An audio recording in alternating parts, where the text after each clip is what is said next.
নমস্কার বন্ধুরা, আমি পর্ণা। আজকে আবার নিয়ে চলে এসেছি একটা নিউ রেসিপি, ঢাকার বিখ্যাত ইলিশ পোলাও। অনেকটা বিরিয়ানি স্টাইলেই হয় এটা, কিন্তু ঢাকাই ঢাকার থেকে এটা ইলিশ পোলাওই বলা হয়। তো যাই হোক, এতে লাগছে একটু পেঁয়াজ বাটা, লঙ্কা বাটা, আদা রসুন বাটা, টক দই, নারকেলের দুধ, পরিমাণ মতো নুন। আমি একটু টমেটোর পিউরি ইউজ করেছি, ওটা অপশনাল, না চাইলে না দিলেও পারেন। প্রথমে মাছটাকে, আমি এখানে 3 পিস মাছের পোলাও করব। মাছের সাইজটা দেখিয়ে বুঝতে পারছেন, বড় সাইজের মাছটাই নিয়েছি 3 পিস। নিয়ে আমি এখানে প্রত্যেকটা মাছের জন্য 1 চামচ করে, এই ছোটো চামচের 1 চামচ করে টক দই, 1 চামচ পেঁয়াজ বাটা, হাফ চামচ আদা বাটা, রসুন বাটা, 1 চামচ লঙ্কা বাটা, সর্ষের তেল, কাশ্মীরি লঙ্কার গুঁড়ো আর একটু টমেটোর পিউরি দিয়ে মাছটাকে খুব ভালোভাবে আগে মাখিয়ে দিয়েছি। মাখিয়ে এটাকে ম্যারিনেট করে কম করে রাখতে হবে 45 মিনিট থেকে 1 ঘন্টা মতন। মাছটা ম্যারিনেট করে না রাখলে, যেহেতু এটা ইলিশ মাছ, এতে কিন্তু নুনটা ভেতরে ঢুকবে না। তাই চেষ্টা করবেন মাছটা যাতে ঠিকঠাক করে ম্যারিনেট করে রাখা হয়। এবার আমি একটু বেরেস্তার জন্য পেঁয়াজ কেটে নিয়েছিলাম। এখানে মাঝারি সাইজের 2টো পেঁয়াজ কুচি করা আছে। পেঁয়াজগুলোকে এবার আমি বেরেস্তাটা ভেজে নেব।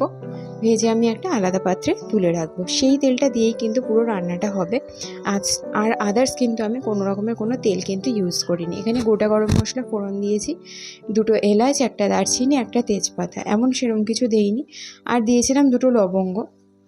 এবার কুচি করা একটু পেঁয়াজ 1 মুঠো মতন দিয়ে, আমি পেঁয়াজটা একটু হালকা একটু লাল হয়ে এলে তার মধ্যে দিয়ে দেবো পেঁয়াজ বাটা, 1 চামচ আদা বাটা, 1 চামচ রসুন বাটা, আর পরিমাণ মতো লঙ্কা বাটা, যে যেমন ঝাল খান তেমন।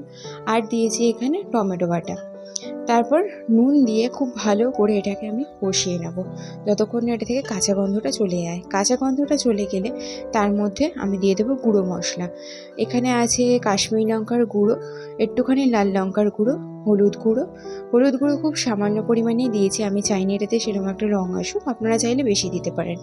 আর দিয়েছি এখানে জিরের গুঁড়ো, ধনের গুঁড়ো 1 চামচ পরিমাণে দিয়ে, এবার টক দইটা দিয়ে আমি খুব ভালোভাবে মিশিয়ে আমি কষিয়ে নেব যতক্ষণ না তেলটা ছেড়ে যাচ্ছে। তেলটা ছেড়ে গেলে আমি দিয়ে দেবো মাছগুলো আর মাছের মধ্যে মিশিয়ে রাখা মশলাগুলোকে। মাছটাতে খুব বেশি নাড়াচাড়া করবেন না, বেশি নাড়াচাড়া করলে কিন্তু মাছটা ভেঙে যাবে, কারণ ইলিশ মাছ নিজেই কিন্তু অত্যন্ত নরম মাছ। যখন তেলটা ছেড়ে বেরিয়ে যাবে তারপরে দিয়ে দেবো নারকেলের দুধটা। আমি এখানে 300 চাল নিয়েছি, সেই পরিমাণে আমি এখানে একটা নারকেলের হাফ নারকেলের দুধটা নিয়েছি। আপনারা পরিমাণ মতন বুঝে নেবেন।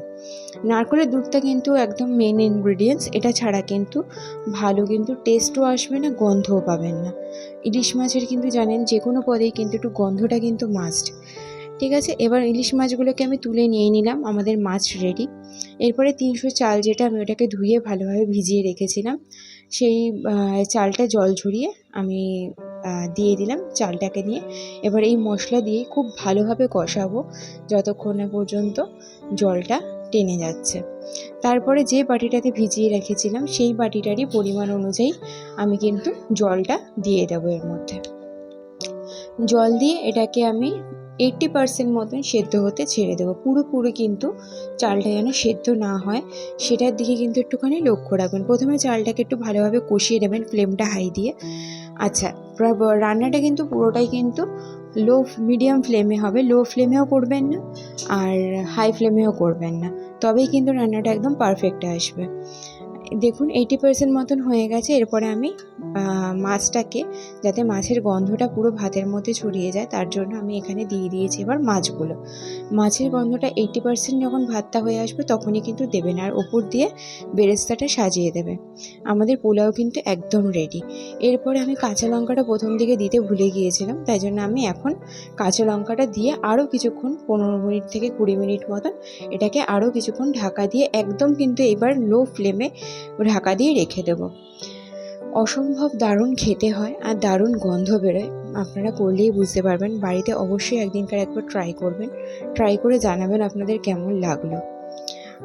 এবার আমি লঙ্কাটাকে এরকমভাবে 4টে মতন লঙ্কা দিয়ে, এর থেকে কিন্তু কোনো ঝাল বেরোবে না, কিন্তু যেহেতু ইলিশ মাছ এটা, তাই আমি এটাতে লঙ্কাটা দিয়ে আমি এটাকে ঢাকা দিয়ে রেখে দিয়েছিলাম আর 10 থেকে 15 মিনিট মতন। আমাদের ইলিশের পোলাও কিন্তু একদম পারফেক্টলি রেডি। এটা কিন্তু গোবিন্দভোগ চাল দিয়েও হয়, আমি এই বাসমতি চাল দিয়ে করেছি। আপনাদের কেমন লাগলো জানাবেন। আবার আসবো একটা নিত্য নতুন রেসিপি নিয়ে। আজকে